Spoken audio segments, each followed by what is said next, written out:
Hello everyone, it is Sunday night and we are here at Bat City Comic Professionals in Bradenton, Florida to talk to you all about this week's indie and small press comics as we wind down your weekend.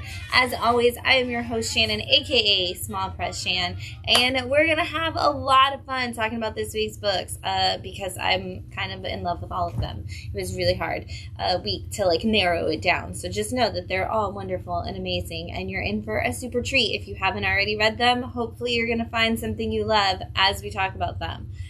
Since we're winding down our weekend, of course, we've got a new bottle of wine to try, and this week we are drinking Hahn, which is a pinot noir from California, and it's named for the couple that started the winery back in 1980. So it's from right under the Monterey Bay area of California is where they grow this, and so it's supposed to be plum and black cherry notes, and I think it says there's red cherry and strawberry aromas. So really curious. It does smell really fruity. It's got a very strong fruit scent, but the second you open the bottle and pour it, you can already get, you kind of get hit with all of those smells. It does say it goes really great with chicken and mild cheeses, so not really sure what that's going to mean when we're drinking it by ourselves, but I'm looking forward to the possibility of pairing it with cheeses in the future. But let's give it a taste and see what it's like. God, that is such a strong smell.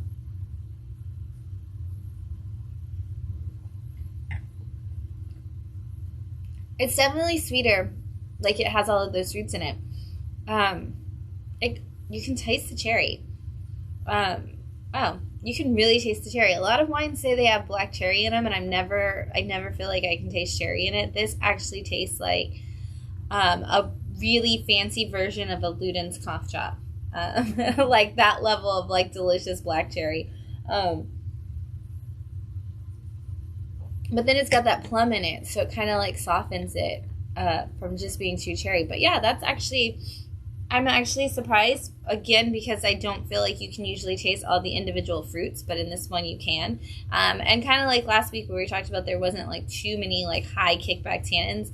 I think mostly because this is a Pinot Noir, I don't feel like you've got that really heavy kickback. I can feel it a little bit, but not too bad. I think last week was definitely more of an introductory wine, but this one would be a really good one, honestly, because it does say chicken. I would actually say this would be a great one for Thanksgiving this week if you're looking for a bottle to take to a family dinner for Thanksgiving or a Friendsgiving. I think this Hahn Pinot Noir would actually be really, really good with Thanksgiving foods. So, prep right now if you need to go get a bottle. Can they get it at Aldi? No, it's not an Aldi. Publix. You can get it at Publix, and probably any wine store. But if you're looking for something that's affordable and good with Thanksgiving, we're on Thanksgiving foods, you can probably grab some Hahn and take it with you for people to enjoy. I'm going to slide that over there. I'm going to take another drink. It's kind of like cranberry sauce. It is. It's kind of like the cranberry sauce. It feels like it would taste really good. When you go to Earl of Sandwich or somewhere like that where they make the turkey sandwich with the stuffing on it and the gravy and the mashed, it's a sandwich of all the Thanksgiving foods. I feel like I could order that toasted and delicious with this sandwich and have with this wine and have a perfect meal. But speaking of Thanksgiving, that is this week. So just so you know, we will be open on Wednesday, which is actually local comic shop day. And if you don't know what that is, it's just a great day to go out and support your local comic stores. We are always looking for great ways to entice people to come in. And so local comic shop actually has a ton of unique variants that are specific to that day that you can go to your store and pick up. And so different titles, from Marvel titles to DC titles to indie titles, they're all going to have there's going to be I think it's 13 this year. There's a lot of titles that have local comic shop day variants. You can go pick them up exclusively at comic shops on local comic shop day, so it's really cool. way to just get an extra cover for a title that you might be interested in. And we, who knows what else we might throw your way coming out that day. We will also obviously be closed on Thanksgiving Day, and I think we're going to be closed on Friday as well. Usually Bat City is closed Thursday and Friday to spend time with family and loved ones, and I believe we will be closed this Thursday and Friday as well. For the Thanksgiving holiday, and then we will open up again on Saturday for Small Business Saturday, which is when our big sale will be. So if you're planning your shopping weekend, 2 things. 1, remember to shop local on Saturday. Shop local as much as you can, but definitely go out and support local stores on Saturday for Small Business Saturday. You're going to see a lot of small businesses, mom and pop stores, things like that, who are going to have really great deals for you on Small Business Saturday. But we also just want to remind the world that yes, you can order anything off the internet, but these local businesses who pour their heart and soul into everything, that work 50 hours in a 3-day time period just to make sure that you have the perfect holiday thing waiting for you, that we show them that love and support. And that would be the second thing I ask of you. This is the start of Christmas, holiday shopping, whatever you view it as your shopping season. This is it. And from starting on Wednesday night all the way until Christmas Eve, you're going to go out and you're going to shop probably at a lot of stores. Again, shop local as much as possible, but no matter where you shop, remember that the person on the other side of the counter, or the person who's helping you find the item you're looking for, is also a human being who has a family that they would love to be spending that holiday time with, who is also stressed about needing to get the perfect present for their friends or loved ones, who's also just working really, really hard. In fact, you're coming to their job, and as stressed as you get at your job for all the things that you need to accomplish, they get that stress too, and they have to do that in front of everybody in the world who's in a bad mood because they can't find the thing they're looking for, and they really want to help you find the thing you're looking for. I promise you they do. And so remember that they are there, they are trying to help you. They're just as stressed as you are, and they're still trying to do something to help you make your holidays brighter. And so do something kind for them. Give them a little smile, tell them you appreciate the work that they're doing. Don't get mad at them if the toy that you're looking for is out of stock, or if they're out of your size. Just know that they're doing the very best that they can to do that, and so are the servers who are serving you and your family of 13 food at a restaurant during this time period. It's an incredibly stressful time for everybody. Remember to be kind to the service industry people who are trying to make this holiday special for you everywhere you go. And we'll all have a much brighter and better holiday season if we just remember that it's all about loving one another and sharing kindness in this world, and spread that however you can as you go out this week for the big shopping holidays coming up ahead. So that said, you're going out to shop this weekend. Like I said, we're going to have a big, gigantic, huge, massive sale on Small Business Saturday. And a lot of comics are going to feature in on that. And you might want to pick up some of the ones you missed from this week. So we're going to jump right into talking about what came out this week in our small press and indie world. So maybe these are some of the ones you want to pick up when you head out for Small Business Saturday this weekend. So we're going to kick it off with Earthdivers, issue 12 from IDW in their original imprint, and we are now on the story arc of 1776. So if you have not jumped into Earthdivers yet, this is the story of a group of Native American people who are in the future, and America has been destroyed, and they're trying to pinpoint what went wrong. And their initial thought is, it's when Columbus came to America. And so the first arc was, we have to kill Columbus. And then they go on that journey, and then they realize that might not very well be enough to save America from the destruction that it comes into. So they're like, hey, maybe we can go to before that, all the way to the first people who came across the Bering Strait. And so they go back into those very early time periods, and that doesn't seem to stop it. And so now it's hey, maybe we should go back to the days of the founding fathers. Let's go to 1776 and see if the day that they signed the Declaration of Independence, if we can bring some change to that situation. And so we've got one of our characters who is back in 1776 and is really just trying to convince all of the founding fathers that, you know, there's more to it than what they've been told. And, you know, they can really impact what happens for the future of America.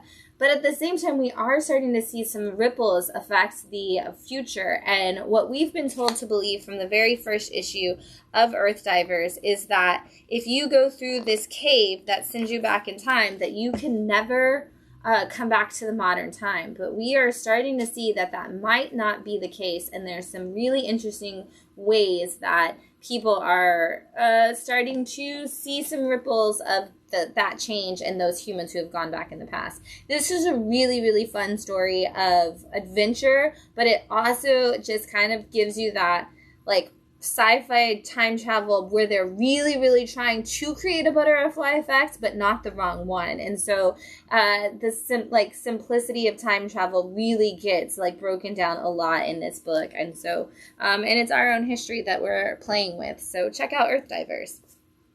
Terrorwar, issue 7 from Image Comics. This is the story of a group of people who have essentially been hired to be Ghostbusters. And so they are living in a world where terrors, which are essentially our nightmare fuel, have come to life, and they are flooding the streets, and the cities are being torn apart. And of course, like, the rich people live in this bubble city that's protected from everything, and the poor people are kind of having to deal with this more than anybody. And this team has been brought in by one of the diplomats who's like, hey, we need you guys to go in. We've been sending teams in to kind of stop all of this, and it's not really working out. So we need you guys to go in on essentially this suicide mission where you're not going to make it back out. But if you do it, like, your families will be taken care of forever, and maybe people will stop dying in our cities. And in that mission that they go on, they discover that there is way more to it than anybody has ever thought. And of course, the government people have been lying to everybody in the city, and they've got to figure out, do they save the day for the government and the rich people, or do they expose the truth, and how do they do that and still save everybody at the same time? Door to Door, Night by Night, issue 7 and 8, actually, from Vault Comics. This is the story of a group of door-to-door salespeople who, in the very first issue, picked up a hitchhiker on their way to a new town. And when they started working with her, they learned that she had the ability to not only see monsters, but the requirement to destroy them. And so she's kind of been hopping town to town finding these monsters. And now, because they've been exposed to that, they can also see these monsters, and they are also trying to stop them. We've had quite a bit of a break, which is why we got 7 and 8 at the same time, and you will actually see a break point in this issue where it tells you, like, you are now entering issue 8. But in this issue 7, 8, we pick up a new character who is a musician who says he was a part of a very large band one day, and they kind of broke up, and now he's on his own. And he seems to be bringing his own demons to the mission. And while he swears that he's not really a part of, you know, this, like, he doesn't really know how he got with this group, and he's kind of worried about these monsters, we see that, like, we all have a little bit of a monster inside of us, and there's some things that we hold on to that follow us wherever we go. And he's kind of our first character that's really bringing in their own darkness into this in a literal sense, instead of just that metaphorical sense that so many of our team has brought before. It's really great, and again, you're getting 2 issues in this, and honestly, like, they upped the price by like $2. It's $6.99, but that's cheaper than if you would have bought both issues individually. So it's cool that you're getting both 7 and 8 for that, and we are still going to keep going with this, but it was a cool way for Vault to get us caught up on that title that's had a little bit of a delay. Here comes Calico, issue 7 from Sigma Comics.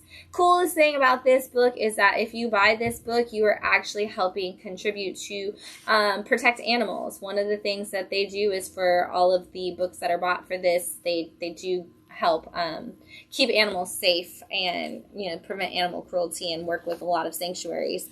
And this is essentially a story about a man who's kind of like very Black Panther-esque in his suit and his design and everything, but he works specifically to protect animals, and he goes after people in some of the cruelest ways possible, because he's like, if you're going to hurt innocent animals that don't have any control over what they're doing, what is being done to them or what they're doing to themselves, then you deserve to have the cruelest things done back to you, as if you can't stop it. And so over the course of the 7 issues, we've seen him go after a lot of people, but now he's on like this big mission to really take down the people who are at the top of it. And so he's kind of working in this issue to collect some intel and kind of get involved with the people who he needs to like connect with from all the different gangs, and kind of see who's going to lead him down the path to the biggest problems out there. And it doesn't ever really go the way he wants it to in a lot of these later issues, and so it's we've only got 1 left, so hopefully he can kind of solve his problems before we get to the end of issue 8 coming up. The Forged, issue 6 from Image Comics, and this beautiful prestige format, which is the only way that you could tell this story. This is about a team of people who are all soldiers, and they are what is called the Forged. And basically, they're soldiers that were created to protect the Empress of this realm, or this world. And she has all of these things that are essentially like her own little precogs that have gone off like from her, and now some of them may be teaming up with some bad guys or just becoming bad guys themselves, but this team of Forged is trying to protect them and this Empress. And as they have recently come back from a battle and are actually in line with the Empress, they are finding out that there is some corruption within the higher ups, not only on the precog side, but on the actual like humans supposed to be ruling everything side. And so they might come for these girls, and these girls are definitely not people who can be easily beaten. As I said, they were built and trained just to fight, and they are not going to go down easily. And this has been such a great story. Greg Rucka is so good at writing strong female characters who just beat the crap out of people and get those good superhero moments and work really well in like these balanced teams of different character types. And this is just another great example of that for sure. Antarctica, issue 5 from Image and the Top Cow imprint. This is the story of a girl whose father went missing when she was younger, and she kind of tried to make the right choices in her life, but always made the wrong ones, and finally has gotten to the point where she's cleaned her act up and she's working to be an engineer type person, and she gets sent down to Antarctica for this mission. And while she's down there, she finds out that there is a rift in time and space, and the person on the other side who has caused that is a very familiar character, and she is having to battle these dual personalities for each person on her team to try to figure out how they can stop this rift from spreading and destroying all of the world. And honestly, one of the scariest things is being stuck in Antarctica at any point in time, but especially in the dark and with time itself slipping away around you. So it kind of gives a level of intensity to the book that you might not have felt otherwise just by putting it in that setting. Nothing scarier than being cold for that long. Big Game, issue 5 of 5 from Image Comics. This is Mark Millar kills the Mark Millar universe. Or as I've been saying it, it's kind of like it might just be like the latest volume of Kick-Ass, because we do get to follow Dave a lot in this story. But if you've been following along with all the characters that Mark Millar has brought back in the different series, he reloaded Nemesis as the ultimate villain. And now, with Big Game, has assigned Nemesis the job of killing everybody in the entire world of his characters. And that is literally like from Jupiter's Legacy to Kingsman to Hit Girl to the kids from Nightclub. Like, if they've ever appeared in a Mark Millar story, they are probably going to make some kind of appearance in here, and I'm not going to show you that page because I don't want any spoilery type things. But we have been building towards this. We have seen a lot of people die over the last 5 issues, and this is kind of the one where we have to figure out, can we reset, can we rebuild, or is this the end? I can't show you anything in this issue because it's all spoilers, because they move very quickly in this story to really like knock down, drag out, fight. If you've ever read any of the like Deadpool kills the universe or so and so kills the universe, you know that it's like very much like bam, bam, bam, bam, bam. We got to take out as many characters as possible on a single page, and this kind of falls perfectly in line with those. But it's all Mark Millar characters. So, Godfell, issue 5 and 6 from Vault. So this is another one they were catching us up on. So they gave us 2 issues in one, and so therefore we also get the finale of this series in here. And this has been a really high fantasy style adventure with 2 women, one who has given her life to be a soldier and is the best soldier that anybody has ever seen, who's decided she wants nothing to do with the military and the quest that they are on. And so she ends up heading home, and in the process ends up having to travel through a god that literally fell to the earth. Much like in We Only Find Them When They're Dead, there is a body of a god that has fallen, and all of these people have taken up home in it. Instead of harvesting off the pieces like in We Only Find Them When They're Dead, they're living inside of it. And there has been a war within that to try to claim different pieces of the body that people want. And our soldier has paired up with another young girl who has had a terrible experience herself through the war, and is kind of, seems like she's very against fighting, but we've learned over the last 5 issues that she's not very against it after all.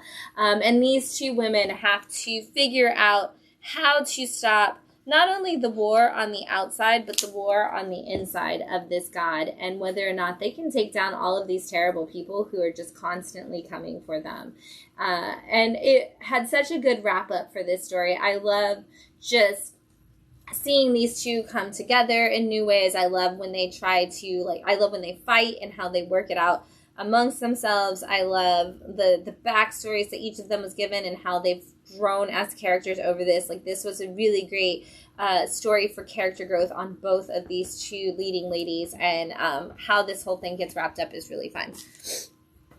Scrapper, issue 5 from Image Comics. I always say this is like Bolt, the dog, for adults, and there's no other way to describe it. This is about a bio-enhanced dog who doesn't really feel like he doesn't have an owner. He doesn't really know where he's come from, but he's found some humans that are kind of his humans of choice, and in the very first few pages of the very first issue, something happens to them, and he takes it upon himself to start fighting the company called Smite, which is the people who are doing all these experiments on the animals.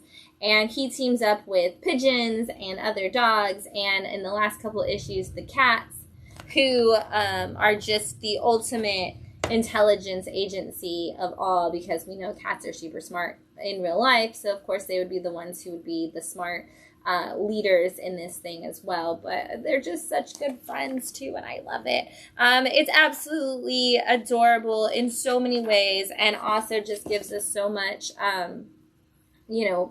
awesome dog, cat, pigeon, whatever animal you love, they're probably going to get a moment in this. I think there's even a raccoon. So if you're an animal lover, so far you're safe to read this and really enjoy it. So the Oddly Pedestrian Life of Christopher Chaos from Dark Horse and the Tiny Onion imprint, which is James Tynion's production company. This is Tate Bromble writing a James Tynion idea, bringing it to life, and it kind of follows a young version of the Universal Monsters. In this story, we have a kid named Christopher Chaos who has the ability to see the world through the electricity and the equations that kind of make it up. Very A Beautiful Mind-esque. And in the first issue, a kid who had werewolfy powers was killed by a cult of some sort who was coming for different kids who had these creatures' powers, and he witnessed it, and so now him and a kid who goes by Vampire Boy and a young girl who has the ability to speak to and talk to ghosts in the form of cats, are all working together with a new dark man who is just mysterious, like dark creature who's just shown up, who seems to know everything that they need to know to fight this battle, and they are all working together to kind of figure out what that's going to look like. Honestly, like, this is issue 5, and this is one of our first, like, really, really in-depth, like, exposition issues that we've had. You know, the first couple were all about introducing the characters and the action that was going to happen. The third issue had some big turn points, but this is really our first lore of the universe deep dive that we get. So if you've been reading this and you've been waiting for that moment, you're going to find a lot of it in this issue. Arcade Kings, issue 5 from Image Comics and the Skybound imprint. This is the wrap-up of this series as well, so or at least for now, maybe. But this is the story of two brothers who were raised by a dad who is known as like the biggest fighter in the world. He's like super like MMA guy, always a big deal, and he tried to train both of his children to take over and be the next big fighters, and neither one of them were really interested in it. They were kind of more into video games, and very early on in their childhood, the older brother takes off and disappears and kind of leaves the younger brother behind. And in the first issue, we kind of had a Scott Pilgrim-esque moment where the new trainees of the dad all come chasing down the older brother, who eventually just like, okay, I guess I have to return home, and goes back, and we find out that a lot has happened with the younger brother and a lot is going on with the dad, who is trying to become just the most evil baddie in the world at this point.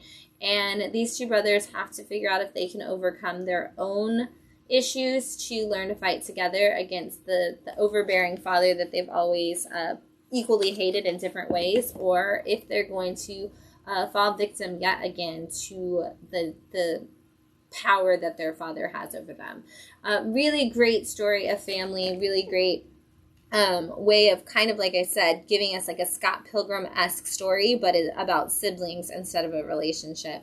Like no romantic story in this at all. So it's kind of just that prodigal son returns in a Scott Pilgrim kind of style. And Dylan Burnett did the story, and it's bright colored and fun. So check it out. I'm going to take a 2-second break while I drink another glass or another drink, I guess, of this Hahn wine. This is a Pinot Noir from California.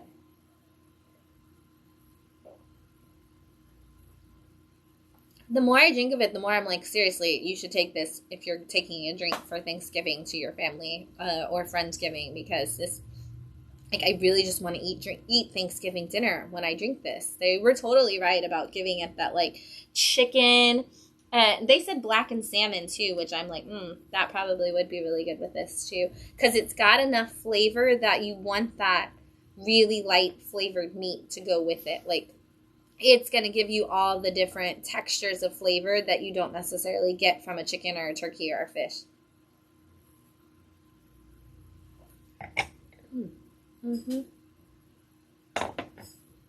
All right, let's jump back in. We're going to get to our number 4s now. Starting with The Rocketeer in the Den of Thieves, number 4 from IDW. And this is the wrap-up of this story for Rocketeer. You know, we get a new Rocketeer story probably like every other year or so. So this is the end of this one. We'll see how long it takes before we get another one. But in true Rocketeer fashion, Cliff and Betty have ended up in a mess where they are fighting Nazis. And in this story specifically, they have discovered that the Nazis have stolen the Rocketeer technology, and they are planning on using it to attack America. And Cliff and Betty find out that it's because they have PV, and so they have to go save him and attempt to stop everybody from doing it. And in this issue, we find that once they think they've accomplished it, of course, Cliff always celebrates too soon, and so we get that moment of, hey, I did it, only to find out we're not even halfway through the issue yet. There's always that case with the Rocketeer, but if you are a fan of Rocketeer, this has been one of those series that all of my Rocketeer fans who are customers have been just really excited every time the next issue comes out. So jump in on this. It's 4 issues. It's already over. So now's a good time to collect the whole thing and just read it in one. The Cull, issue 4 from Image Comics. This has been such a bright colored adventure story that is kind of like Super 8 almost, but if it was bright colored. You know how that movie is very dark. This is got a bright tone to that darkness, with a bunch of kids who want to make a movie, or at least that's the assumption that they are all under when their friend takes them to the cliff sides of the beach, and they end up going through a tunnel only to come out on the other side in this bright, colorful world where everything is symbiotic and begins to adapt to them, and they begin to adapt to it. And the kids are very panicked because they realize that the girl who wanted to make the movie is actually only here because she's still looking for her lost brother. And they're like, we have to get out of here. This world is kind of coming after us. Only to find out that when they return to their own home, everything that they did to the other side has to return in full force to them. And so now they are back home, and they have no idea how long they've been gone, but they do know that as bright as everything was on the other side, their personal world has become very, very dark, and they might be the only ones who can stand up against it because of the changes made to them while they were on the other side. Really great story. If you haven't jumped in, it's such a awesome sci-fi for people who are fans of things like Super 8 and almost even Lost. It almost has, when they go to the other world, it almost feels like being in Lost, where it's like, is a polar bear going to run out on the other side of the thing? What's that hatch for? When they're in the other side, I felt like I was on the island, and I'm like, none of this makes sense, and yet it all makes sense at the same time. Because that was the point of the title of the show, right? Was that we were all lost. That was the whole point of calling it Lost. It wasn't that they were lost, it's that we were lost. Pretty sure. I'm going to stick with that until I die. We are Scarlet Twilight, issue 4 from Red 5 Comics. This is also the end of this story for Captain Lancet and the We Are Scarlet Twilight team. So, if you are a fan of pulp comics, and you wish that you could have a vampire who was a superhero, this is the perfect book for you. This has all of your pulp classic tropes. It's got your pulp adventure, but you've got the lead guy who has been masquerading as this pulp hero with these laser beam type guns that don't actually laser beam and things like that, is actually a vampire. And so he's been just telling everybody for generations that he is a billionaire superhero, but in reality he was a vampire, and that's where he actually got all of his powers from. But he has been going against the Scarlet Twilight, which are the evil forces who have stolen not only his power but others, and they are led by Madame Satanica. It's the most pulp wonderfulness, and he has come back at this point to fight this villain in the only way that he can think of, to save the world that he loves, even though nobody understands why he is for it and not for the sides of evil. The evil people cannot understand why he's not with them, but we get great speeches because it's a beautiful pulp comic. Red 5 was Eisner nominated this year for one of their series, so if you're not picking up Red 5 books, you're missing out on some really great books that are flying under your radar, so make sure you're checking them out, and for you pulp fans, this is definitely one you want to try. Okay, I can't say it. I already forgot. How do you say it? Riese. Project Riese. Issue 4 from Mad Cave.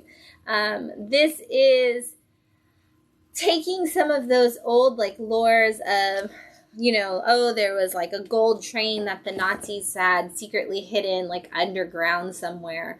It takes that legacy, and it has an Indiana Jones type approach to the very first issues, where they're like, oh, well, we're going to investigate it and we're going to find this. And there's a team of people, and now we're at the point where half the people on the team are double-crossing the other half of the team. Some of them are like, I was never meant to be here. I don't know what's going on. And we found out that there is a whole bunch of stuff. We went from,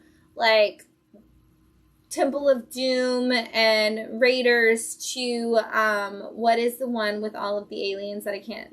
Crystal Skull. I was like, why can I not remember the name all of a sudden? Yes, we went from Temple of Doom to Crystal Skull real fast in this book.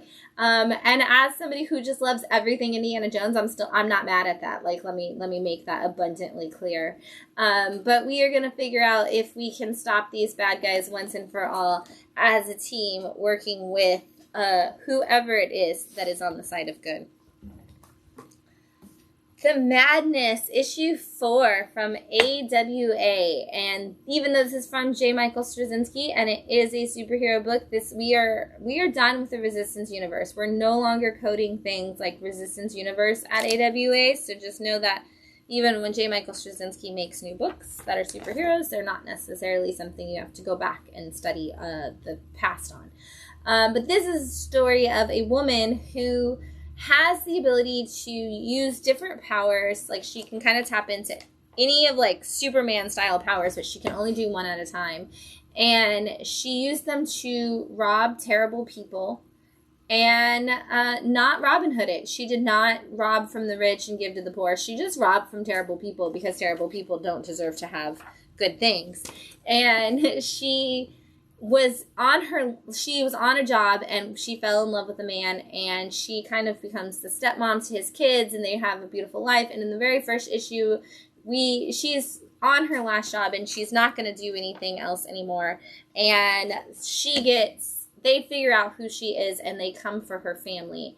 And over the last 4 issues, she has decided she is going to hunt down every single person that came for her family. And what we learned is that this Superman-esque style superhero has a Lobo-style villain kind of lying inside of her. She has what is called the madness in her, which is what she's always called the dark underside of her powers. And her best friend, there's a really cool story in one of the earlier issues about the madness inside of her. She has let it out, and it is taking control, and it is just destroying things. And I love this issue. This issue is her fighting a couple of different superheroes, and she's literally explaining her story to one of them, who's essentially like the Wonder Woman of the group. And it's about that duality and morality of superheroing and supervillaining, because they're like, she's like, look, you have to understand, like, why I'm mad and why I'm doing this. And they're like, I kind of do. And it's like, I'm not mad at you. I'm mad at the people who did bad things. And this Amazonian-style woman is like, yes, but it's my job to protect people. And I'm going to protect this person because that's what I do. And she's like, you can make that choice, or you can stand out of my way. And the conversations and the actions that come after that, it's J. Michael Straczynski. He's been writing superheroes for a long time, and you just feel like he's had those moments where he wanted to give the hero what a big 2 would consider the wrong choice moment, and he was like, I'm going to give that to this hero in this moment, and we're going to see how that would play out. And I love that for this story, and I love that for this issue. Seriously, pick up the madness. Don't miss it, especially if you are somebody who's like, I like superheroes, but I'm over all of the stories I already feel like I understand. This is your get ready to root for the bad guy revenge story in a superhero universe that you need to check out. All right, cover your ears, Matt, because Fishflies issue 3 is out this week from Image Comics. And Jeff Lemire, I love when Jeff Lemire just does books all by himself, because he just goes for it in so many different ways. And this story has been so uniquely Jeff Lemire. He always has like the most weird, outlandish plot points. And in this story, a town is overrun by these bugs called Fishflies, and a man makes some terrible mistakes and finds himself, encompassed by the swarm of fish flies that are around him. And at the same time, we have a little girl named Frances, and Frances has a terrible life. She's the snotty kid in class. Everybody bullies her. Her dad is the town drunk who's just a complete and total jerk to her. And Frances just wants a friend. And so Frances finds one in a literal monster of a person. And see if I can find a good picture. And Frances has decided, it's kind of like Prancer. Frances, like, puts this creature in her barn and is like, I'm going to protect you and I'm going to keep you safe from everybody. And then, it's also like the police are looking for this monster and everybody thinks it's dangerous. And she's like, I will protect you. And, I'm going to develop this, like, friendship with you that's beautiful and sad and amazing all at the same time. And Jeff Lemire's goal in life is to make people cry, I'm pretty sure. And, like, he's like, I'm going to find the weirdest way to, like, pull on your heartstrings. And he's definitely attempting to do that with this book and is probably going to master it in more ways than one by the end. But once again, this issue particularly was just fantastic, and I'm trying to be really vague because so much happens in this story so quickly that I don't want to tell you too much about it, but I do want to tell you, if you're not picking it up, you're missing out on a fantastic book. I think I usually put this book in the picks of the week just because it's so good, a solid story all around. Hexagon Bridge, issue 3 from Image Comics.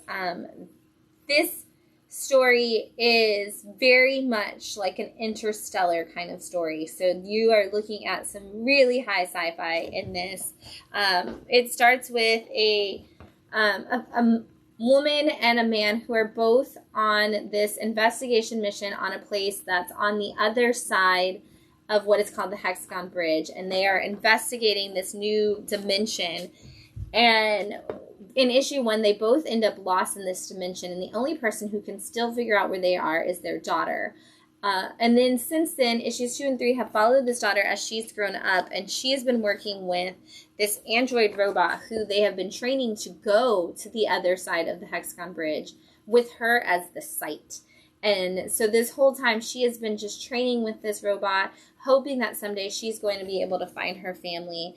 And we are finally getting to the point where they are going to allow him to cross the other side of the bridge. And we get to kind of see how her intuition and her abilities can work with that, and just the way this team is really coming up to shape up. But we're gonna see some weird stuff happen, and again, I think it's gonna be very like interstellar by the end, because we're already starting to see a lot of pieces of that puzzle as we go. Junior Baker, The Righteous Faker, issue 3, also from Image Comics. This is a great one for those who really love the chaotic art being a part of the chaotic character development.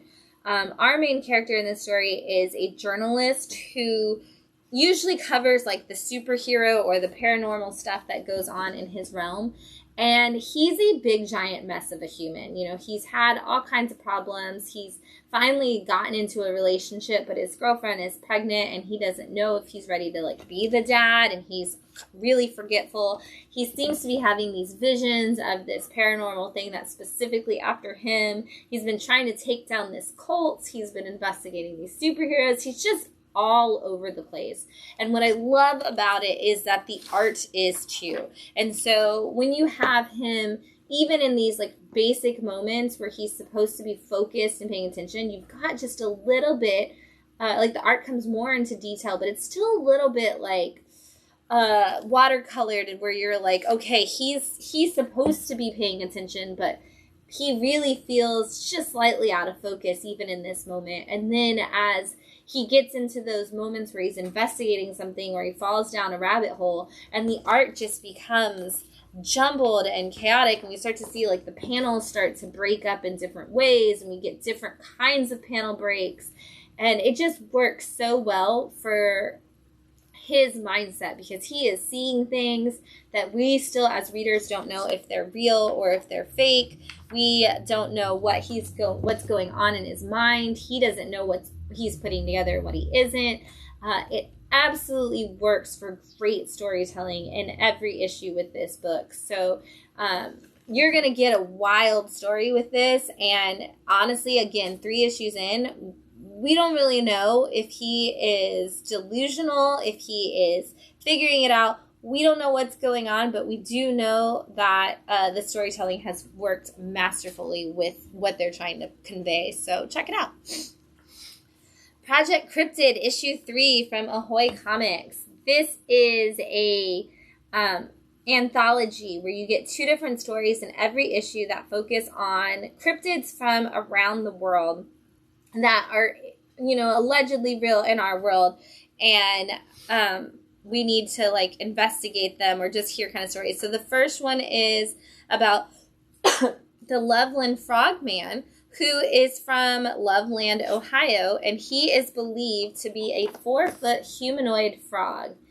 And this story follows a boy who has been told about the Loveland Frog his whole life, and everybody is like, there's nothing evil, there's nothing monstrous about him. If you're in trouble, this frog comes to help you. And this boy has now grown up and is a man, and the frog has never come to help him. And he's like, I have had all of these problems in my life, and where were you? And he is on a hunt for the frog to kind of have his moment out with this frog man for not being there for him. And then the other story is about the Gumbaroo, which are in forests of Pacific Northwest, and they are kind of like a black bear, but their skin is tough enough to repel bullets.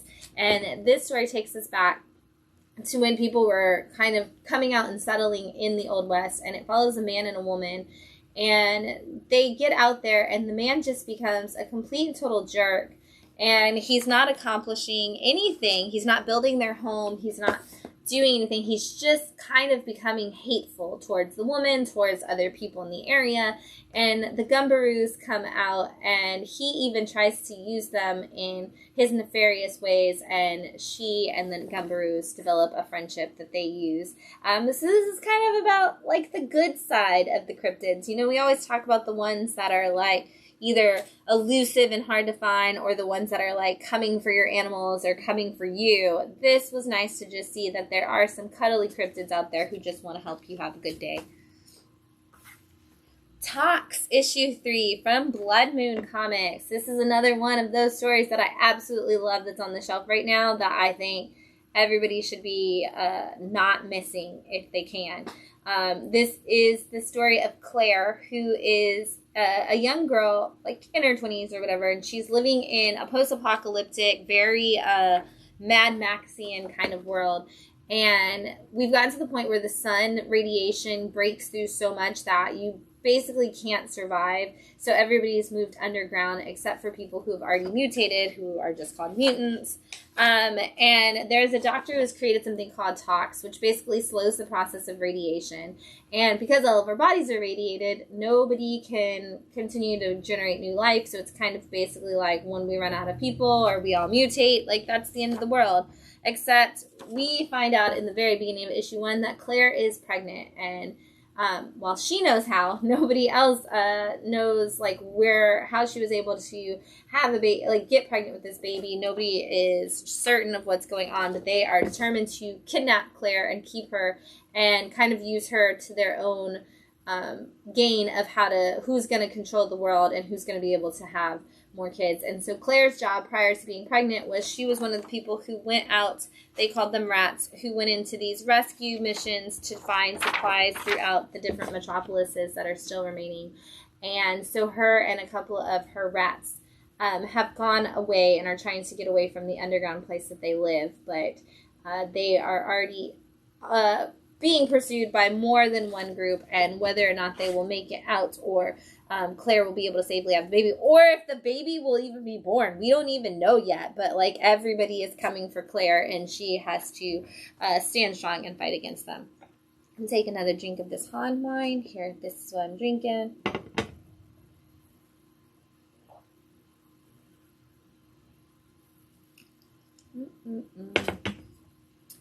If you're enjoying something while you wind down your weekend, please let us know, even if it's water. In fact, especially if it's water. If it's water, please tell me what kind of water you're drinking, like tap water, purified water, smart water. I love water. Outside of this, it's the only thing I can drink, so I always want to hear about what water you love. We're going to jump into number 2s with this masterclass in art today. Space Outlaws, issue 2 from Scout Comics, and friend of the show, Marco Fontanelli. Marco, I don't know if you're here, but if you are, oh, yay. I'm so happy you're here. because I love this book so much. All I did this week to sell this book to people was open it up to a certain page, and I'm going to show you which one immediately. I showed it on my Live 5 this week as well, but look at that incredibleness. People would come in and I'm like, have you read Space Outlaws? Look. And they're like, I'll take it. I don't even care what it's about. And I was like, I know.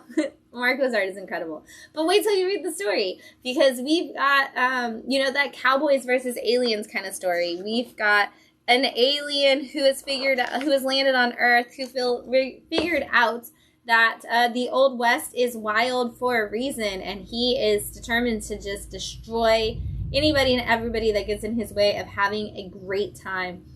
And the Alien Council is determined to put a stop to that. And so they have sent their own, alien marshal, essentially, after him.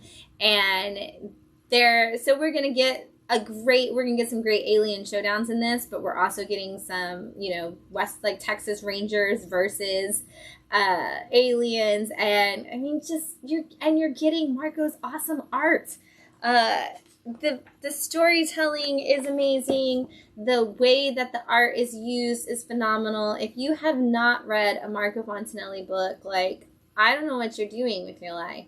If you want to know, if you're one of those people who's like, oh man, what's going on in comics these days? Is there anything I should be picking up? Yes, there is. And it's this. It's stuff that Marco is drawing. You should be picking that up because it is phenomenal. And I'm going to keep saying it, Mondo, if you're listening and you want to bring back Mondo posters from original artists, you should start with Marco Fontanelli, because we could use some incredible screen printed posters of this insanely amazing work. Look at this. It's so good. I know. I usually am I'm not going to spoil anything for you, but I'm going to spoil all of it when it comes to Marco, because you just need to look at how talented he is. If you're not following him on the internet, please do. Marco, please drop all of your socials where people can follow you in the comments, because everybody should just be checking out your art every day.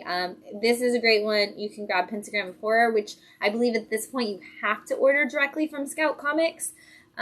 We have issue 4. And I think that might be the only issue we have left in stock. But Scout Comics, you can still order them directly from them. In fact, that's how I get them for people now. Ooh, we have 3. I can see Matt flipping from here. But 3 and 4. 3 and 4, but they're an anthology, so it doesn't matter. Pick them up. Seriously, check it out. Read Space Outlaws. I can't wait to see how this plays out in the end, because this villain is terrible, and he's so cool at the same time. It's gonna be great. A Haunted Girl, issue 2 from Image and the Syzygy imprint. I did it. I said it. I'm so proud. This is the story of a girl who is in high school who has severe depression, and she has been haunted by these visions. And she just got out of what is the right word for it? I wouldn't say mental hospital, but I feel like we have a better word for that at this point. But she just got out of the hospital, psychiatric hospital is what they call it, where she's been being treated for depression and suicidal thoughts because of these visions and things that are happening in her life. And she's being forced to go back to school, and the triggering of going back to school has started up her visions again. And we know more than she does about where these things are coming from, but she is terrified. She doesn't know what's going to happen. And we don't really know what's going to happen either, but we've got a little bit more insight than her, because we're getting to see that there's something about her that she's kind of been foretold. There might be a prophecy of her being the only one who can save the world, but she has to do it through these visions. And so I'm really, really curious. I've had a lot of people who've picked this up that are I didn't know what to expect from this, and I really like it. I love that it's also, I believe it's Ethan Sachs's daughter that's writing it with him, which is really cool. But it's such a great thing, and this is another one of those where at the end they give you really helpful information about how to deal with your depression or with those heavy thoughts. And so they've got articles and things coming from different psychiatrists and psychologists to kind of help you out with that, which I think is really important if you're going to write a book about that, to not only do your research, but then to provide that research to help other people. And I really appreciate the Sacks for doing that. But if you haven't checked it out, this is such a cool horror story where the character doesn't know. You know, so many times when we have that, like, oh, you're the one who can save the day, like, they know immediately, and the fact that she has no clue, I'm really enjoying seeing us get this far into the story and her not knowing. The Man from Maybe, issue 2, from Oni Press, and this is Shaky Kane and what is his name that is writing this that I just forgot? I'm going to open it. Jordan Thomas. And they just did Weird Works together. Sorry, Jordan. They just did that for Image, and so now they are working on this crazy off-the-wall story for Oni Press. And this is about these, like, lizard alien guys who come to that are coming down to find this creature that has escaped from them and who is ransacking what looks like the Old West, but is actually kind of more of our future. And they meet this man from Maybe who is known as, like, the guy. He's the sheriff that everybody kind of trusts. He'd be played by Clint Eastwood or John Wayne if this was a movie. And he has teamed up with a young girl whose family was taken out by some bad guys, and she wants revenge on the bad guys. She also is maybe after this alien herself. She doesn't really know who took out our family, but she knows she's going to destroy them. They are teaming up with these aliens to try to stop them in just one of those weird off-the-wall Shaky Kane drawn worlds. Like, we've got a couple of them this week. Shaky Kane's kind of all over the place right now, which is really cool to see, a cartoonist like that really get a bunch of books from different publishers going on the shelf at the same time. So, but if you are a Shaky Kane fan, this is definitely another one. And if you liked Weird Work, you should jump into that. The Prism, issue 2 from Ablaze Comics.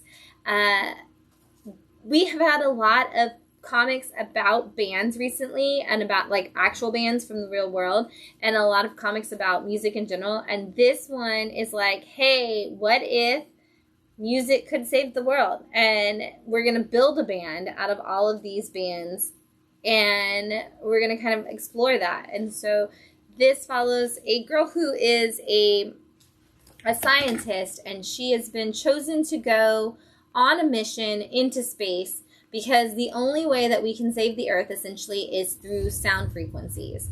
And they need to put these frequencies through this whole, like, system in space and everything. And so they need to build the world's greatest rock band, take them out into space, have them play the world's greatest show, get it all put through this, like, refractor, and build it up so that they can save us. And so in this issue, this is being issue 2, we're kind of building our team. So we get to see the drummer in his home, and of course, like, he's the drummer, so he's just literally, like, when they come to get him, he's just playing drums, and he's like, can I just have him in it? So he can keep, like, playing till he, like, cuts himself. And then they go to get the lead singer, or at least some kind of singer. I don't know if she's going to be the lead singer. And she's doing a photo shoot in the desert in her underwear, and they're like, is this really the most important thing you can do before you go out in space? And she's like, if I die, I want my fans to be able to have pictures to remember me by.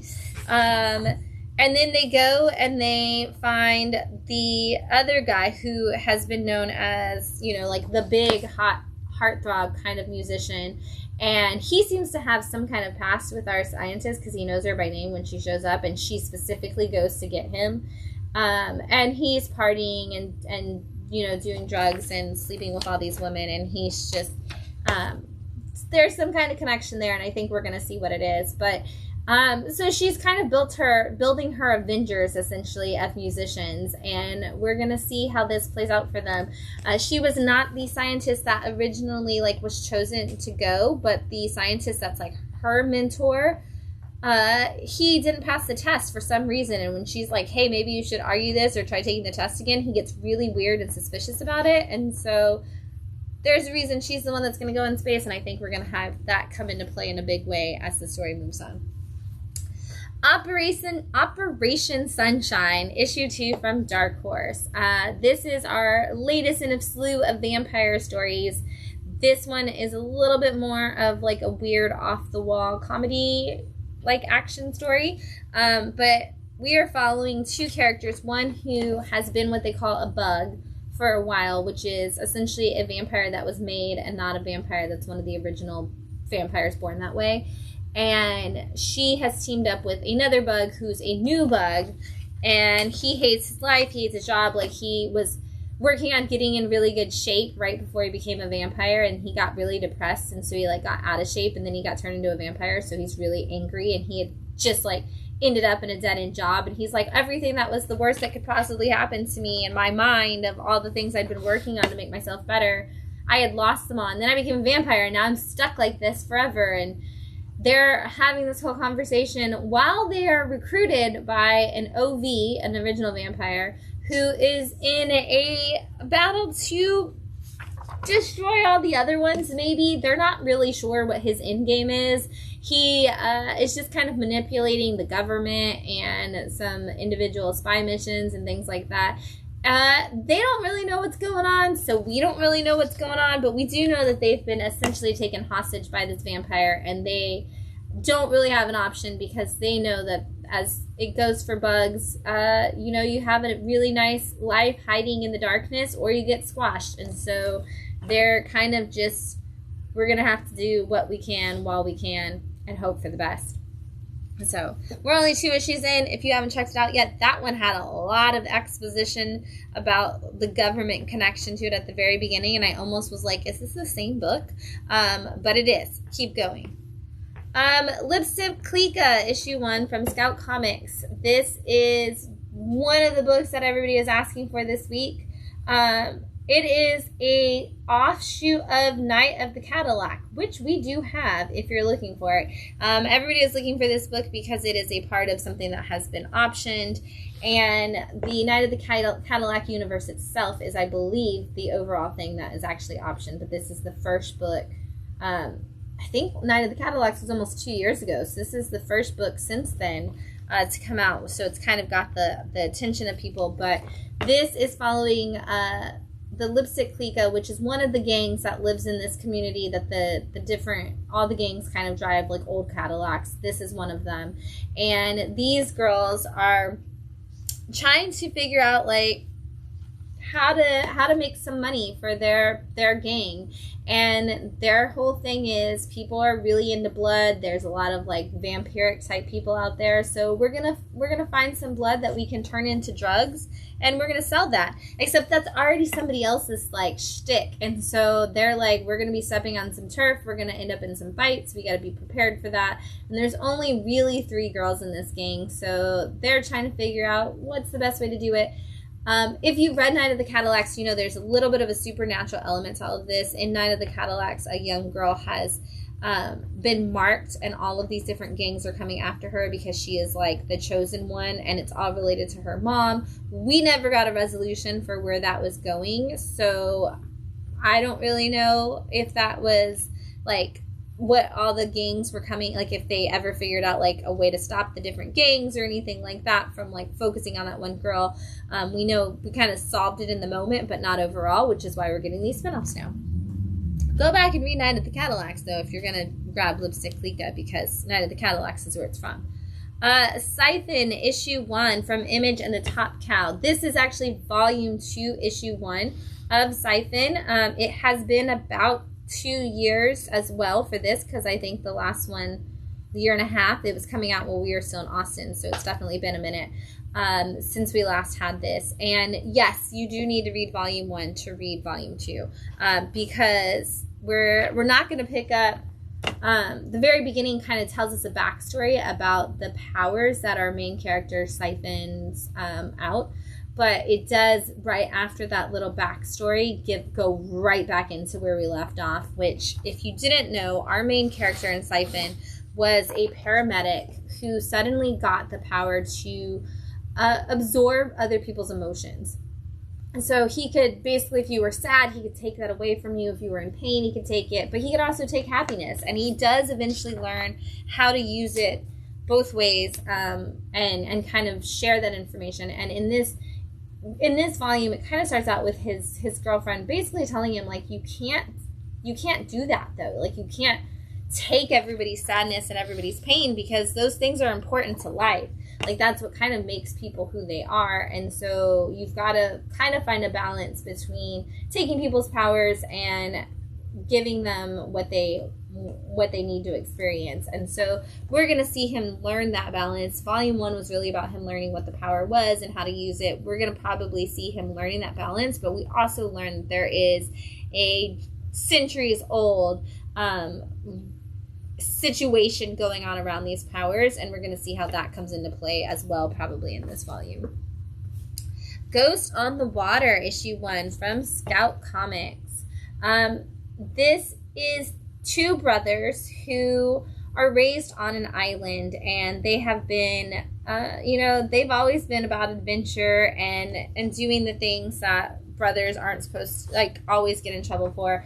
And their parents are kind of in charge, I guess, like a part of the elders. I don't know that they're necessarily like the leaders of the island, but the dad has this knife that's cursed by the mom's dad, and the boys go out and they're playing with it at one point, and that's how they kind of find out that it's cursed. All these bad things happen while they're doing it. They almost die. And then we kind of fast forward into the future, and the 2 brothers are in very different places in their life.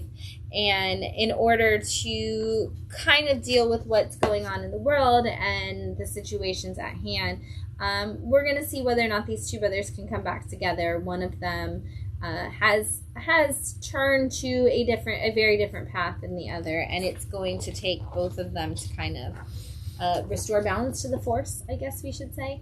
And of course, this cursed knife is going to play a big role into that. So if you are looking for a really cool, almost pirate-like adventure, but really a little bit more grounded in the adventure side of, like, all of those elements, a little bit more possibly supernatural to come, this is going to be a good one for you. Slayer has a comic about them. So 1010 Press is actually going to be doing biographies of different bands through these very small, like, single issue comics. And so Slayer's the first one. It actually looks like Foo Fighters is the next one. And so this is kind of the story, and it looks like they've got a whole bunch on the back. So I don't know if they've already been doing them, but since we have so many people who love metal music, I thought I would order this one. And it really is it's just the exact, like, it's like an autobiography essentially of how the band came together, how they figured out what kind of music they played. There's like a whole conversation with them and Lars from Metallica, where Lars is like, yo, you gotta switch to new metal, everybody's doing it. And they're like, yeah, we tried, we're not gonna sell that. We did the one album, it was terrible, we're not ever gonna do that again. And so if you're a Slayer fan, like, it's got so much in there. It's got they had a member of their band that passed away. It actually has everything about that in there. About the spider?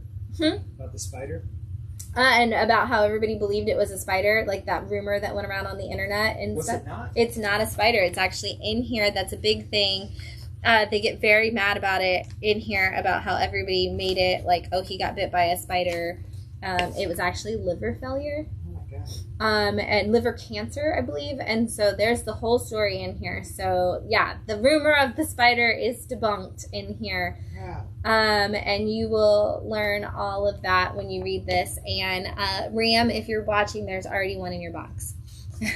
And that other one, I know there was one for you as well. Wow. Because I knew you would want that. So it was fascinating, because we had just had a big conversation about Slayer not that long ago, and you were explaining a bunch about it to me, and so it was really, and new metal. We had that whole conversation about the different kind of metals recently, and they actually talk so much about that in that Slayer comic, and I was like, I feel like I just learned all this, so I feel like I know what I'm talking about going into this. So I really want to find out about all of the other ones that they're doing for all the different bands, because that was it was fascinating to me to read though.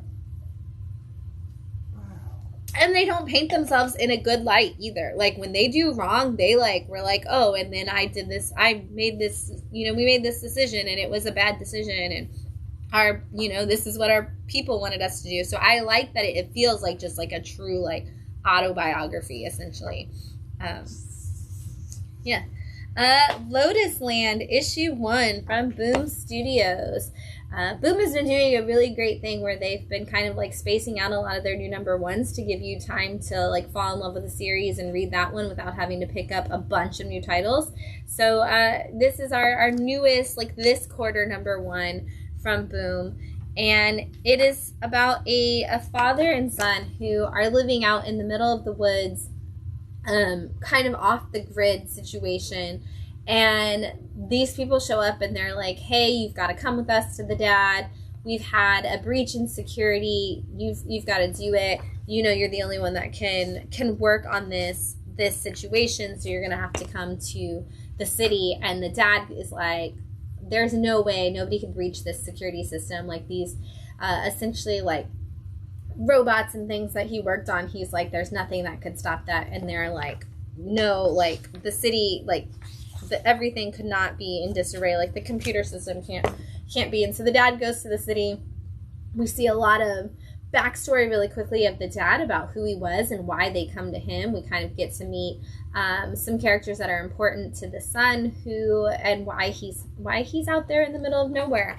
And we get to see what it is that they built and what it is that would be the problem if everything went down, and what this dad built. And we're going to get a really, really beautiful father-son story out of this in the sci-fi way. Like, I feel like almost like, was it Haley Joel Osment that was in Artificial Intelligence? Yeah, like, just like that whole story where it's like the dad and the kid in the sci-fi story, and you're just like waiting for this like moment where your heart gets broken. And I just feel like that's coming already, like in this first issue, and it's Boom, so I know that it is. But Lotus Land's going to be one that you want to pick up for you sci-fi fans who love those futuristic stories. Please grab that.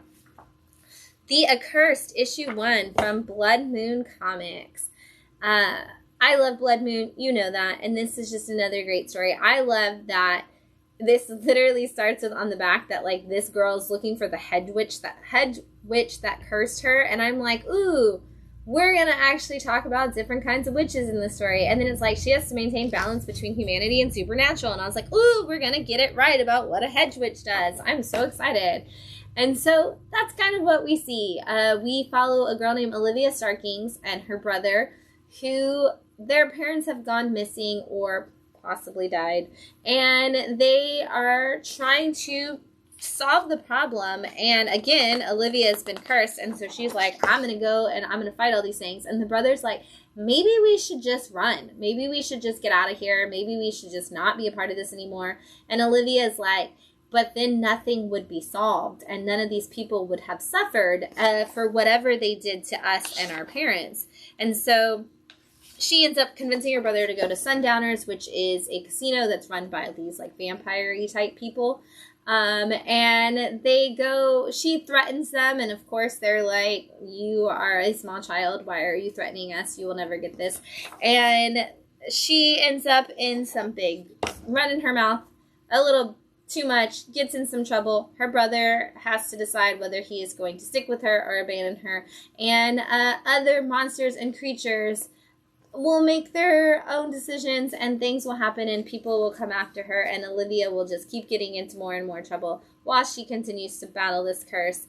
It's just a fun story, and I really like Olivia. I like that she's that spunky kid who does not know when to stop talking and is going to get everybody in more and more trouble as the story unfolds. Dutch, issue 0 from Image Comics, and this is Joe Casey, which he's kind of bringing this universe back, is what I believe I read, with this 0 issue. And so we kind of get to know this character of Dutch a little bit, and who he is and where he came from. And we get to see him sitting there kind of retired, like, I'm not in this anymore. I don't want anything to do with like this world. And that older guy who's like, I was the big deal, and now, like, I've relived this. I've had all these terrible experiences. Here's some robots. Here's some things that came after me. And, you know, they always get dragged back into it. And so we are going to see this universe kind of expand, not only while this issue goes on, but as it leads us to where we're going, because Dutch is going to have to come back. And I believe that they said that each letter of Dutch comes from a different character in the Joe Casey world, is what I read in the back. I can't remember, but I think it was something crazy like that. But yeah, so we're gonna see, I love this like battle sequence where it's literally like counting down like the time and showing us like all like he's just like beating up everybody. This is just literally, if you're looking for that guy who is your old hardened assassin coming back and just beating the crap out of everybody, this is a great start for a story for you. We had 3 of those anthology cartoonist kind of stories come out this week, and I'm going to blow through them really fast because there's so much to see in each one. But we had Monster Fan Club, which is from Floating World Comics and Shaky Kane. And this one has a bunch of different stories, and they all kind of involve different monsters. So I'm just going to show you some of the different pictures. You know, you've got your Frankenstein's monster, you've got the Bride of Frankenstein, you've got some Cthulhu-style monsters. The coolest thing in this is that you've got this Godzilla kaiju kind of poster, centerfold, that you can pull out. And this is an oversized book. It's Treasury Edition, so it's not like you're going to get it graded, so you could totally pull that pinup out. And we just get a bunch of different stories. You know, some... It's not magazine size. It's bigger than a magazine. Yeah, this is... I can show you that for sure, because the one after this is magazine size. So, you know, if you want to hang up your monster poster, you can totally do that. And you're going to get some... This is literally, like, the most off-the-wall that Shaky Kane could possibly get. I feel like all of his books are a little crazy right now, but this is the one where it's, like, the most like outrageous, like monsters doing monster things. But to prove my point, magazine size, bigger than magazine size, bigger than Last Ronin too. So and that brings me to my next book, which is Pee Pee Poo Poo issue 80,085, and this is from Silver Sprocket. I love this anthology. There's always something crazy in these that I just fall in love with every time. There's always a story about Chicago because the creator is from Chicago. There's always stickers, which I'll just start there. There's always stickers in the back of the books for most of these anthologies from Silver Sprocket, which is super cool. And then there's just always some kind of great story that, you know, one about something to do with art. I love this one.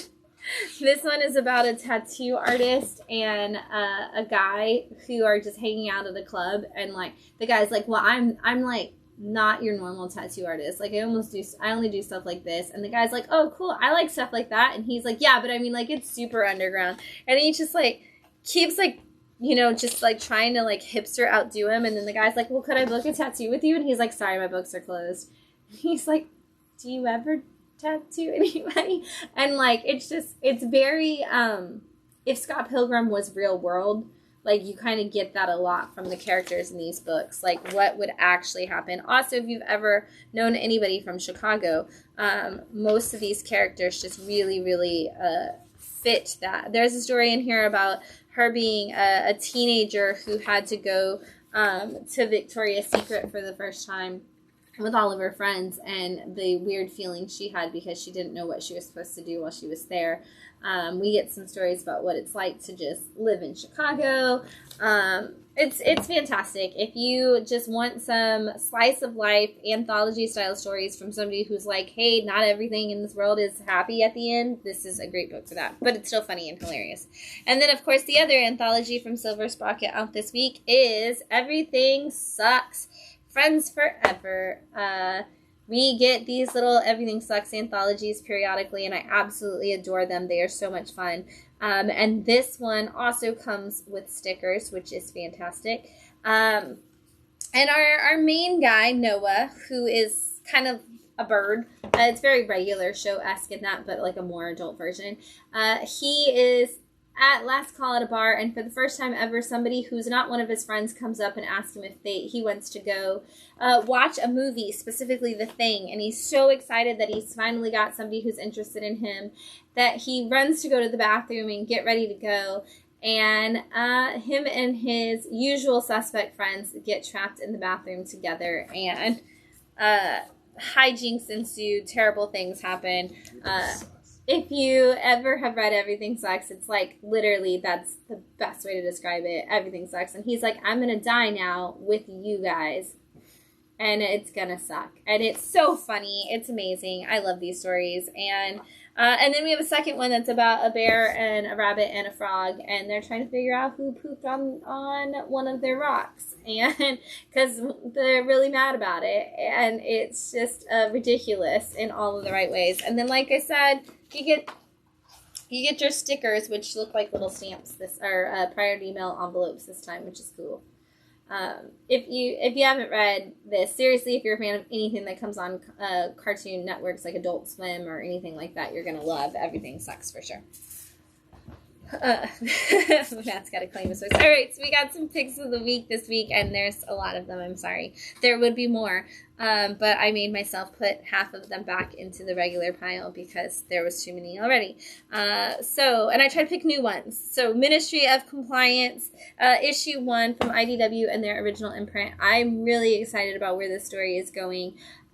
Basically, in a secret invasion style story, we have a bunch of aliens who have been living amongst us, who have been planning to take over our planet whenever the time was right to use it to what they needed. And each one has a minister that's in charge of their particular thing. Like there's a minister of finance and a minister of blah, blah, blah. Like pick some things that, the British Parliament would have. They have them in this alien race that's all secretly hiding here. And then there's a Ministry of Compliance, and it is run by this one woman who basically, whenever somebody falls out of line with what the aliens plan, she goes in and kills them in the most graphic, terrible, she takes her katana sword and just slices these aliens up and just destroys them all, and she's totally awesome and I love her. And she's like, well, that's the rules, so you die. And it's very, frank and curt kind of situation. And they are at the point where the minister, the prime minister, tells them, hey, we're at the point where the aliens are going to go ahead. Our invasion is ready to go. It is time. Do not worry. Everything is great. And then the very next day when they're all called together, they find out that something has happened to the prime minister. And now they don't know what's going on. And everything in the second half of the book is complete and total disarray. And this person whose job it is to organize compliance and to make sure that everybody stays in line with the rules no longer knows what the rules are, no longer knows who's in charge, no longer knows what's going on, and is like, I don't know what to do with my life. I don't even know if we're invading this planet anymore. I don't know anything. And what do I do? And it's fantastic. Well done.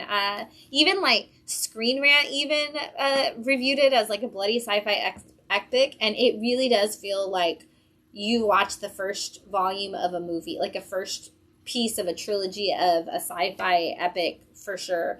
I cannot wait to see where this goes. It's a double-sized issue. It's worth the money. Jump into it. It was so well done. I don't know where I want to go next. Okay, this one is totally, completely different. But Red Light from number 1 from AWA. And I hope I can show you stuff that's in this book. But I love this book. And this is in the picks of the week because I was completely surprised that I love this book as much as I do. So this is about a time in the future, essentially, where we have started using androids in a way to basically, brothels are filled with essentially androids. And you can have all of your different, sexual experiences through these robots and stuff. And it follows one in particular who is got some special traits, and I don't want to tell you necessarily what they are, but it's her birthday, and she's telling us all about these birthday experiences that she's having, and I'm trying to see what I can actually show you. But she is telling us about her birthday and everything that goes on, and she's also kind of just giving us a rundown of what this place is like. And she runs into a young girl, and she learns something about herself and about the young girl from this conversation that she wasn't expecting to find out. And the way this was written, the way Sarah Cho wrote this story, and the way that it's built up, it's already going to say so much in such a beautiful way. And it's just, I was so surprised. I knew I was going to like it, but I was like, wow, you did a really great job of building a character that you could drop her into any other story and I'm still going to like her more than like every other character on the page. Like, she is just such a great character. I'm already rooting for her. I already want her to have like the best experience possible. And like, if she has to like destroy everybody and just like, she's the only one that like makes it out alive of this story, I don't care. Like, as long as she survives the story, I'm obsessed with this character. I love her so much. I just want her to be happy. Like, I'm like, it's her birthday. Can I give her a birthday present? Because I love her that much already. If you did not pick up Red Light, grab it. Unless you're a child, please don't read it. It is very mature. It is literally labeled erotic fiction. But if you are somebody who likes romance novels or is into erotic fiction in novel form, grab this comic because it is so well done. It is such a good, it's going to have all of those elements of those novels that you love. But again, you have to be an adult. Please don't read it if you're not. The Deviant #1 from Image Comics. This is James Tynion's new one. I have been saying all week, one of the things that I love so much in this world is holiday horror. I love when we get to the Christmas time of year and we get the horror stories that go with that because they are so good. And this one is just fantastic. It is, it starts in 2023 in Chicago with a couple that's Christmas shopping, and they're just kind of in line to meet Santa and kind of going around all the Christmas stuff. And then it flashes back to 1973, and I'm just going to show you this gruesome murder. And this murder that happened to a mall Santa kind of person. And it shows the investigation, and it shows this like Santa Claus style man that is killing people and in different ways. And then we fast forward to the future, to Milwaukee in 2023, and we see this interview going on between a writer who's not a journalist, but an actual a novel writer, a comic book writer, actually. And he's interviewing the man who was convicted for those Halloween murders, or Christmas murders, who was accused of being the Santa Claus that killed all of these different kids and people. And we learn a lot very quickly, not only about that character, but about our main character. We also learn about the exposition of these murders and all of the stuff in a most natural way, which, of course, because James Tynion. And then we kind of flash back to, we kind of see him living his life, and we flash back to what's going on, in Chicago in 2023 and the different things that are happening. And we're going to see a really, really good horror story from a man who we know is a really, really good horror writer. And I love holiday horror. I think the bleakness of the season, I think the creepiness of the fact that it gets dark at like 2:00 in the afternoon is what it feels like, and just that stress that comes with the holidays, and then just like how that tension kind of builds, and it could go in either like a perfect ending or a terrible ending every time. I think lends itself to great storytelling. One shot? No, it is, I think, a 4-part series. Maybe more than that.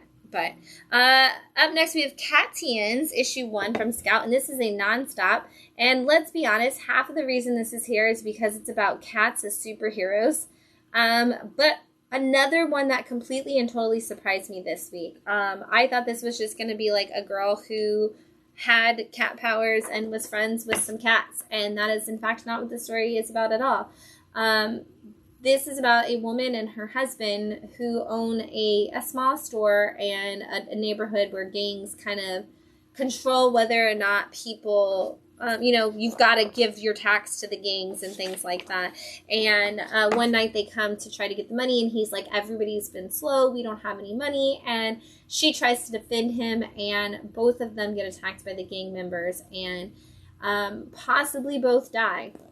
But she wakes up in another place, and suddenly can hear her cat speaking to her. And she finds out that her cat is a guardian of one of the sacred tales and is able to pass on that power essentially to a human who can fight with them and work with them. And she is like, the cat is like, you have to use this power for good. You have to do great things. And of course she's like, no, I'm going to use it for revenge, and I'm going to do this. And this could have been, you could have like left off the last 3 pages, and this could have been a one-shot that would have been like the world's most tragically beautiful story. But it's not. There's so much more to go. And the fact that there was more world building and so much more to go is really what sold me. I was already sold on like this beautiful one shot, and the fact that I'm going to get a whole graphic novel out of this because it's a nonstop. So we're going to go straight into a graphic novel from here. And I just want to know where else this is going to go. But I already love the beauty of the fact that that story is just like this piece of it, and it was so well done. I can't wait to see what we do with the rest and the world that we build out from there. And it looks young by the cover. It is labeled Teen Plus, and I think that's mostly due to the violence of the situation with the family at the beginning. But I don't know where it's going to go in that graphic novel, but it's not necessarily like a young kid. And then lastly, in Picks of the Week, we are wrapping up Arc 1 of Something Epic. We are not going to see any Something Epic until March 2024. Essentially, this could have been the end, but the back cover does say that we are going to get more, and we get a little teaser for something to come. This is an Image comic. It's from One Man Art, because we have one incredible creator doing the whole thing. And if you know me, you know that I love Something Epic, and I had to put this last issue back in here because this whole story has been about our ability to believe in imagination and to literally bring imagination to life and give it power. And in this last issue, we have seen our main character, who is an epic. His name's Danny. He has been able to bring imagination, see everybody's imagination in pieces, like anything you believe in your imagination comes to life. And Danny's been able to not only see that, but to control it. And when his mom passes away as a kid, he loses hope and happiness, and so all of his world has been kind of destroyed. And as an adult, he is having to face his own darkness. And in this issue, that is exactly what he's doing, is facing that darkness head on and learning that just because you forget about your imagination doesn't mean that all of the dark things that your mind thinks of didn't also get created, and doesn't mean that we're not just as responsible for the darkness we put out in the world as we are for the light.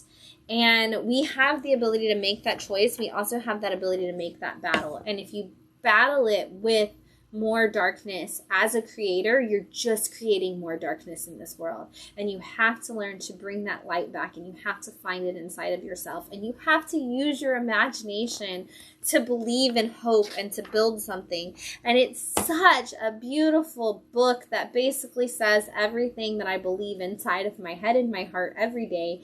And I want to hug this book with like all of my strength, but I don't want to destroy the copy of the comic. But it is a warm hug of like what art and what imagination and what your soul can be in this world if you just give in to the power that you as a person have to do the right thing and be good in this world. And I love this book, and I love how they chose to end this arc, and everybody should read it.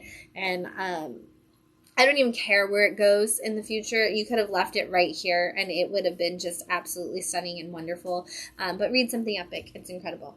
All right, we're going to fly through what else is in stock really quickly. We've got Godzilla Rivals versus Mecha Godzilla. Godzilla fights some people every time in Godzilla Rivals. This is him fighting Mecha Godzilla. G.I. Joe is back. We've got issue 301. This is, you're picking up at Skybound, but with Larry Hama still writing the story that he has been working on for 301 issues. Coda Volume 2, Issue 3 is out from Boom Studios. We've got Wildcats Issue 12. We've got Wheel of Time. This is a new comic from the Wheel of Time universe. One of the, I believe it's for the second or third book. I don't remember the names of the Wheel of Time books. Don't judge me, but book 2. Haha, it's right there. It is for book 2 of the Wheel of Time books. The Walking Dead Deluxe. These are your color reprints of The Walking Dead, and this is issue 77. We are flying through those. You get one every week. The visual issue 6 from DC is part of their Dawn of DC. Time Before Time, issue 29 from Image Comics. Street Fighters Evolution Special, issue 1. This is a one-shot. They've all been, and this is all from the Street Fighter 6 world. Silver Surfer Rebirth Legacy, issue 3. Red Sonja, issue 5 for the new run from Dynamite. We've got Red Goblin issue 10. That is still going. People have asked me what happened to the Red Goblin series. It is still going. You can still catch it. Outsiders are back. Issue 1, Dawn of DC. I have heard a lot of great things about this. Very Grant Morrison, very like multiversal, like insane story. But Batwoman leading the team. So check that out for sure. Philadelphia also has come back, and we are on issue 31, and it looks like an old friend from the Image universe is there with us. Geiger, Ground Zero, issue 1. This is the first Geiger to be a part of the official launch of Ghost Machine Publishing, the imprint that they are doing at Image Comics. Dune, House Harkonnen, no, I cannot talk. House Harkonnen, issue 11.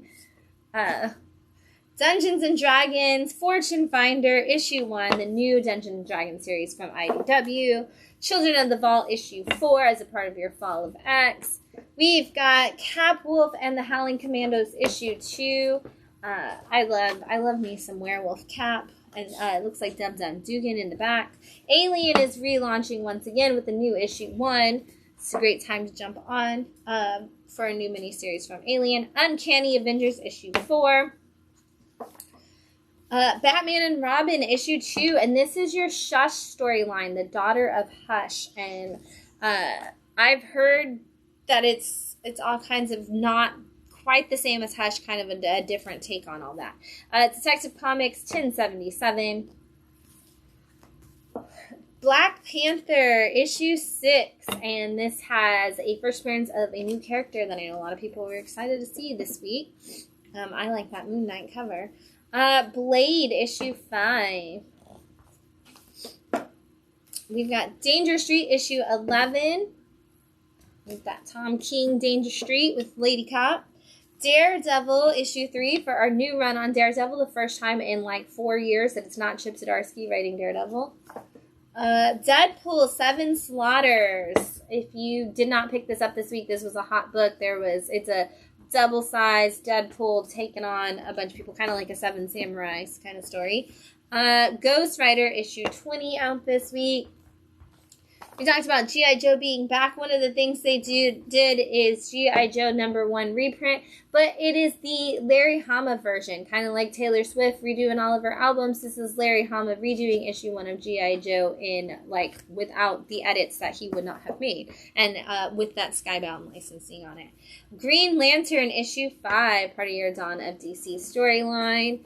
Superior Spider-Man is back. Issue 1 for Superior Spider-Man. So if you were a fan of that crazy Superior Spider-Man where Peter and Doc Ock switch places, this is your chance to jump back into that world. Spine-tingling Spider-Man issue 2 is out this week.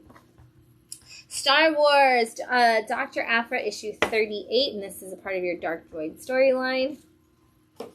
Star Wars The Mandalorian Volume 2, Issue 6. So this is your Season 2 of The Mandalorian show, adapted into comic format.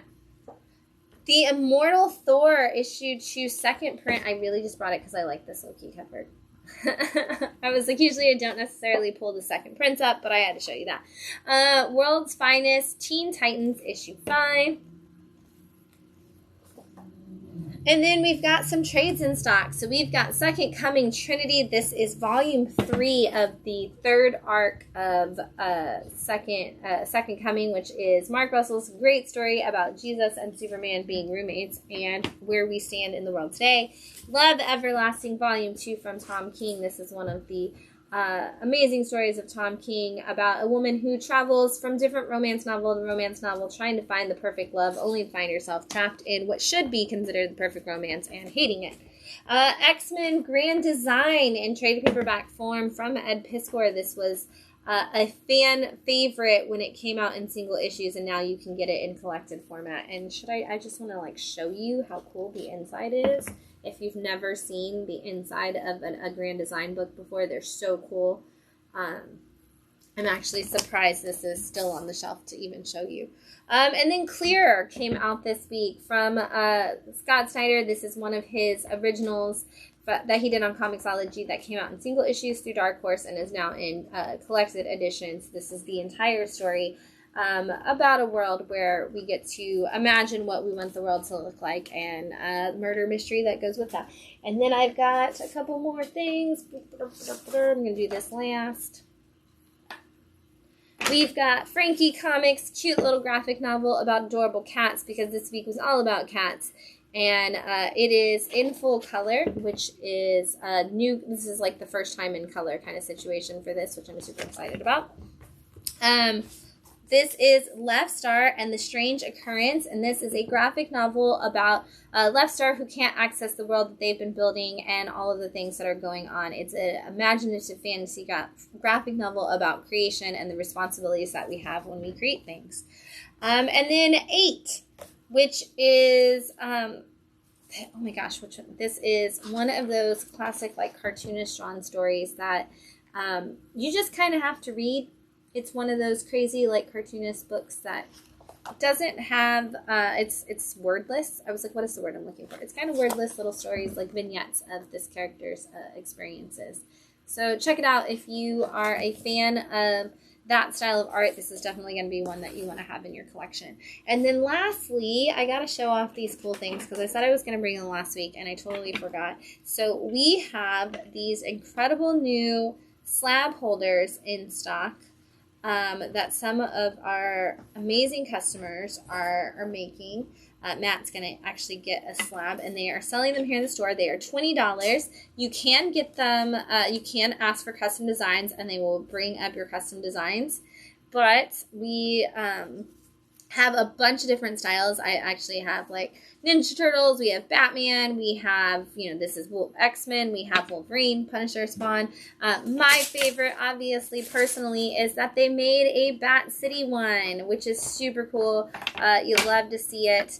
And I'm going to put a slab in there, apparently this Power Ranger slab. And let you see how cool that is, how it just holds it. They have little feet on the back and the front to hold it in place. They also have, like, a really, like, nice, what? There you go. Okay. And then they have a nice little groove that keeps your slab safe. This is a father, son, and grandmother who all work together to make it. Grandma paints them by hand for each one, which is super cool. These are fantastic. Again, they're $20, and you can order custom styles if you want one.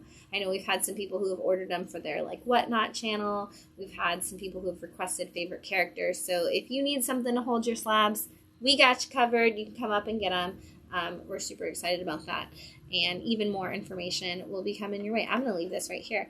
Right there.